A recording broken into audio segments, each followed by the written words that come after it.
Gotti and young Dolph are two Memphis rap legends. They had connections to each other in the streets, and back in the day, Gotti even wanted to sign Dolph to his label. But instead of linking up in the studio and putting on for the city together, they sparked a wild beef that led to diss tracks, death threats, and shootouts. And today, we're breaking down the entire story. Let's get right into it. Memphis is home to rap legends like 3 6 Mafia, 8-Ball and MJG, and more. But it's also one of the wildest cities in America. Some sources say that the violent crime in Memphis is 5 times higher than the national average. Almost every rapper from the city had to make it out of the streets, and that's allegedly where Dolph and Gotti first met. Rumors said that Dolph was actually Gotti's brother's plug back in the day. Dolph's parents were both addicted to crack when he was growing up, so he got active in the streets and made his own lane. Back then, he'd freestyle around his homies, but he never took music seriously until he almost died in a car crash. After Dolph decided to switch up how he moved, he went all in with his rap career. He started handing out free CDs all over the city, and it didn't take long for people to start paying attention. In 2010, he dropped a project called Welcome to Dolph World and picked up a lot of buzz in the city. But Dolph had bigger plans than just popping off in his hometown. That same year, he started his own label called Paper Route Empire. Every new project he dropped did bigger numbers than the last one, and it was clear that Dolph had plans to take over the game. In 2013, he released a collab project with Gucci Mane, which ended up catching the attention of Yo Gotti.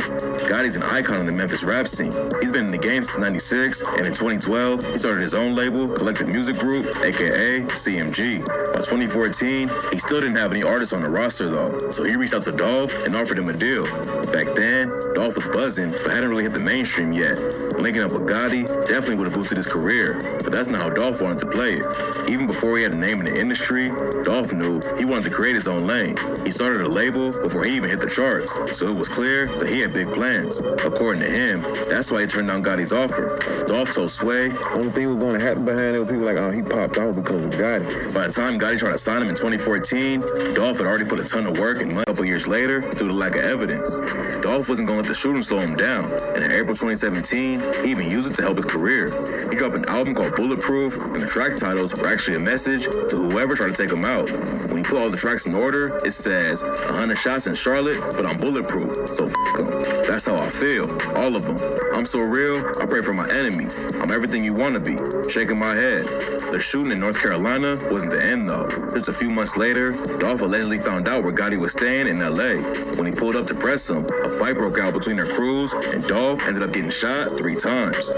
Gotti's homie got booked for almost killing Dolph, but his charges ended up getting dropped because nobody would work with the cops. Back then, it seemed like the beef would keep going until somebody got killed. But after Dolph got shot, both sides just kind of moved on and focused on their own careers. Dolph was blowing up more than ever. Plus, he had just signed his cousin Key Glock and was busy with all of his charity work too.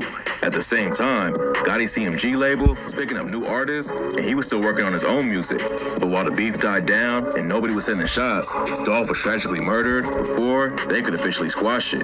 In November 2021, Dolph was caught by 2 shooters at Makita's Homemade Butter Cookies in Memphis. While he was shopping in the bakery, the gunman pulled up and shot him over 20 times. When the news broke, rumors immediately started flying that Gotti was behind it. But right now, there's no evidence that links him to the hit. The cops have charged 5 dudes who they believe were involved, but nobody knows why they wanted to kill Dolph.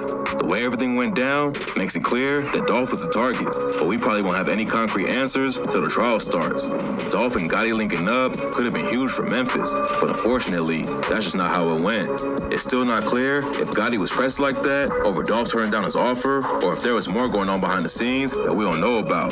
But whatever the issue was, it led to one of the craziest rap beefs in Memphis history and helped turn Dolph into a legend in his hometown and the entire rap game. Rest in peace to young Dolph.